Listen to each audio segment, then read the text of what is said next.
Alors du coup, je vais vous présenter mes travaux actuels que je fais dans le cadre de ma JSPS, ma postdoc JSPS. Donc je vais vous parler d'un sujet qui n'a pas du tout été abordé aujourd'hui. Je vais vous parler de distorsion d'image.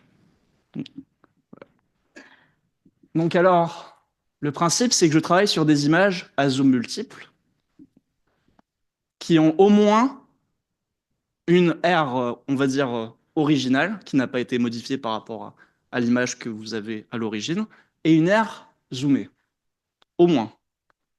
Donc alors, ici, on a une image d'origine. Et ensuite, si j'ajoute une zone zoomée, on peut parler d'image à zoom dual ou à magnification duale. Parce qu'on a deux magnifications en même temps en une seule image.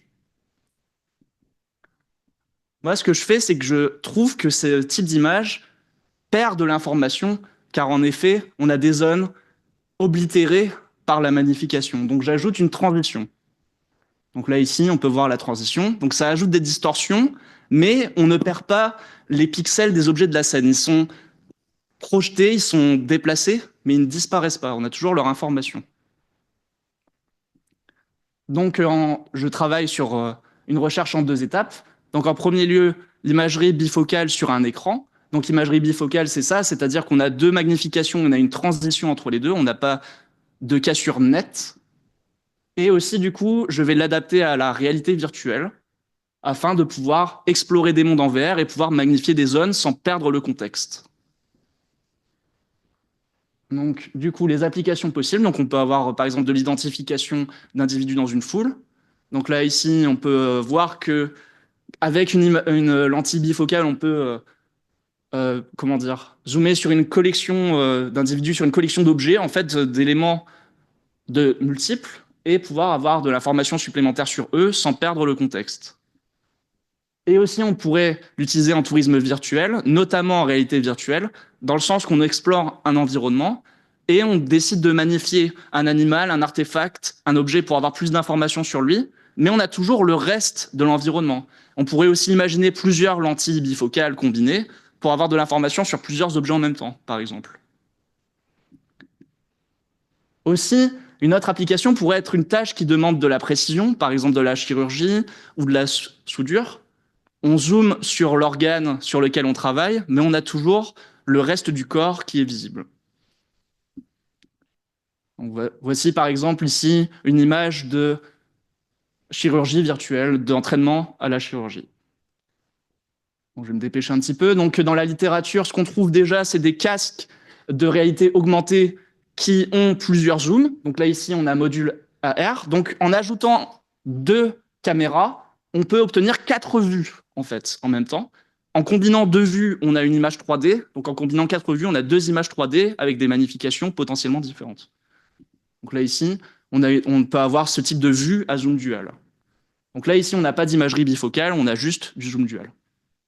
Aussi, mes travaux s'inspirent des navigateurs d'images, dans le sens que quand vous cliquez sur une image, les autres sont réarrangés, ne disparaissent pas.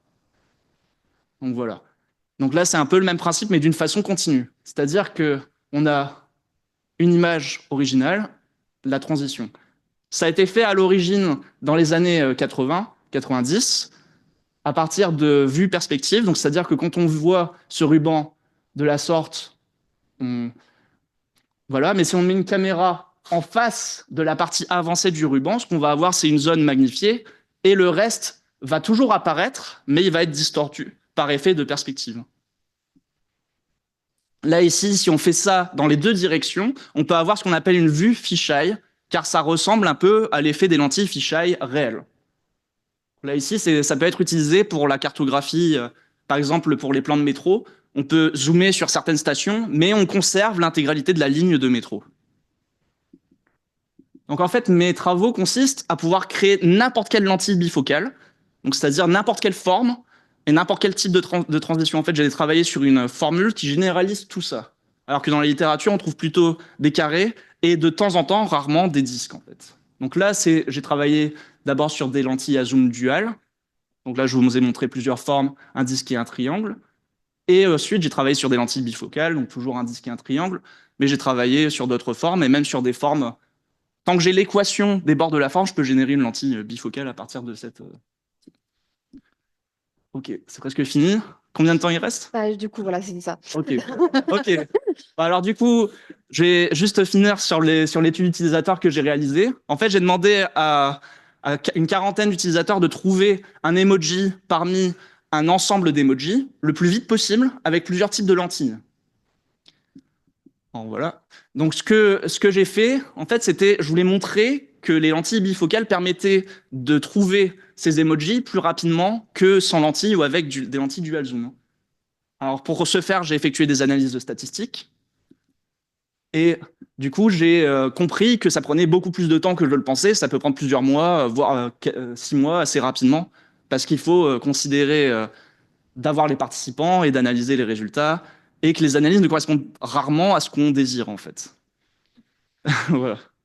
Et donc, du coup, ce que j'ai fait, c'est que mes analyses de base de temps de recherche de l'emoji n'ont pas été concluantes comme je le voulais, mais par contre, les analyses complémentaires l'ont été, surtout celle de la trajectoire de la souris. Donc, je vais développer plus s'il y a des questions là-dessus. Bon, voilà. Donc, pour l'instant, je travaille sur un écran et je suis en train de conclure pour, avec mon étude utilisateur, je suis en train de conclure toutes les analyses pour pouvoir soumettre un papier. Et ensuite, je vais adapter ça à la verre. J'ai déjà commencé à le faire, plus ou moins. Mais il faut que j'obtienne quelque chose qu'on puisse explorer en verre sans avoir un mal de verre ou enfin une motion sickness, par exemple. Voilà. Donc merci. Désolé.